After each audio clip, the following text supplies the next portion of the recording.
श्री कृष्ण कहते हैं, मनुष्य अपने विश्वास से निर्मित होता है। जैसा वो विश्वास करता है वैसा वो बन जाता है। आत्मज्ञान की तलवार से अपने हृदय से अज्ञान के संदेह को काटकर अलग कर दो। उठो, अनुशासित हो। जिस मनुष्य के पास सब्र की ताकत है, उस मनुष्य की ताकत का कोई मुकाबला नहीं कर सकता। मनुष्य को जीवन की चुनौतियों से भागना नहीं चाहिए और न ही भाग्य और ईश्वर की इच्छा जैसे बहानों का प्रयोग करना चाहिए। शिक्षा और ज्ञान उसी को मिलता है जिसमें जिज्ञासा होती है। जिस प्रकार अग्नि सोने को परखता है, उसी प्रकार संकट वीर पुरुष को। जो व्यवहार आपको दूसरों से पसंद ना हो, ऐसा व्यवहार आप दूसरों के साथ भी ना करें। एक अनुशासित व्यक्ति ही अपना तथा समाज व देश का विकास कर सकता है। अगर आपको कोई अच्छा लगता है तो अच्छा वो नहीं बल्कि अच्छे आप हो, क्योंकि उसमें अच्छाई देखने वाली नज़र आपके पास है। जो मुझे सर्वत्र देखता है और सब कुछ मुझ में देखता है, उसके लिए न तो मैं कभी अदृश्य होता हूँ और न ही वह मेरे लिए अदृश्य होता है। वक्त से पहले मिली चीज़ें अपना मूल्य खो देती हैं और वक्त के बाद मिली चीज़ें अपना महत्व। आत्मा न तो जन्म लेती है और न ही मरती है, आत्मा तो अमर है। व्यक्ति जो चाहे बन सकता है यदि विश्वास के साथ इच्छित वस्तु पर लगातार चिंतन करे। मन की शक्ति से बढ़कर इस संसार में कोई भी संपत्ति नहीं है। अपने आप को ईश्वर के प्रति समर्पित कर दो, यही सबसे बड़ा सहारा है। जो कोई भी इस सहारे को पहचान गया है, वह डर, चिंता और दुखों से आज़ाद रहता है। ज़्यादा खुश होने पर और ज़्यादा दुखी होने पर निर्णय नहीं लेना चाहिए, क्योंकि यह दोनों परिस्थितियाँ आपको सही निर्णय लेने नहीं देती। जब इंसान अपने काम में आनंद खोज लेते हैं, तब वे पूर्णता प्राप्त करते हैं। निंदा से घबराकर अपने लक्ष्य को कभी न छोड़ें, क्योंकि लक्ष्य मिलते ही निंदा करने वालों की राय बदल जाती है। हमेशा संदेह करने से खुद का ही नुकसान होता है।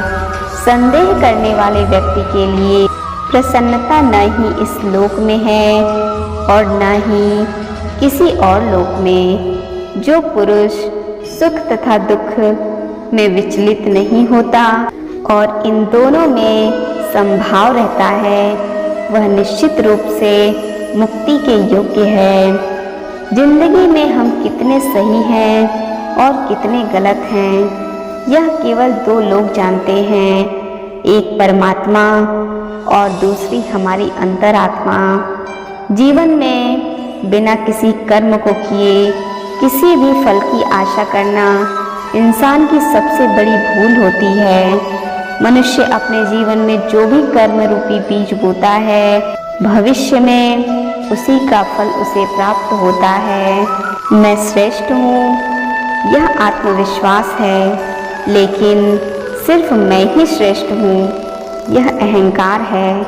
क्रोध से उत्पन्न होता है मोह और मोह से स्मृति, विभ्रम। स्मृति से भ्रमित होने पर बुद्धि का नाश होता है और बुद्धि के नाश होने पर वह मनुष्य नष्ट हो जाता है। मेरा तेरा, छोटा बड़ा, अपना पराया मन से मिटा दो, फिर सब तुम्हारा है और तुम सबके हो। जिस प्रकार सूर्य उगते ही अंधकार मिट जाता है, उसी प्रकार सही ज्ञान की प्राप्ति से अज्ञान का अंत हो जाता है। तुम इस धरती पर मेहमान हो, मालिक नहीं, इसलिए अहंकार छोड़ दो। अकेले रहना तुम्हें यह भी सिखाता है कि वास्तव में तुम्हारे पास स्वयं के अलावा और कुछ भी नहीं। निराशा ना होना, कमज़ोर, तेरा वक्त है, तू नहीं। जैसे समुंदर के पार जाने के लिए नाव ही एकमात्र साधन है, वैसे ही स्वर्ग में जाने के लिए सत्य ही एकमात्र सीढ़ी है और कुछ नहीं। मनुष्य जिस रूप में ईश्वर को याद करता है, ईश्वर भी उसी रूप में दर्शन देते हैं।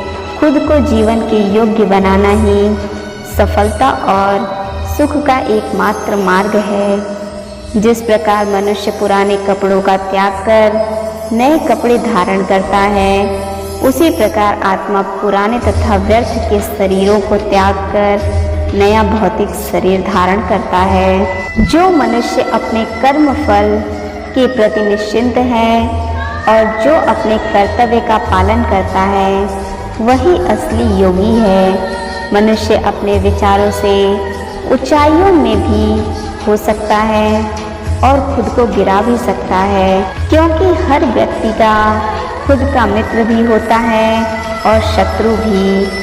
न तो यह शरीर तुम्हारा है और न ही तुम इस शरीर के मालिक हो। यह शरीर 5 तत्वों से बना है, आग, जल, वायु, पृथ्वी और आकाश। एक दिन यह शरीर इन्हीं 5 तत्वों में विलीन हो जाएगा।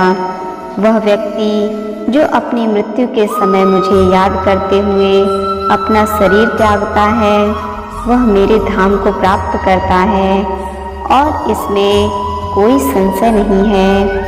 किसी का अच्छा ना कर सको तो बुरा भी मत करना।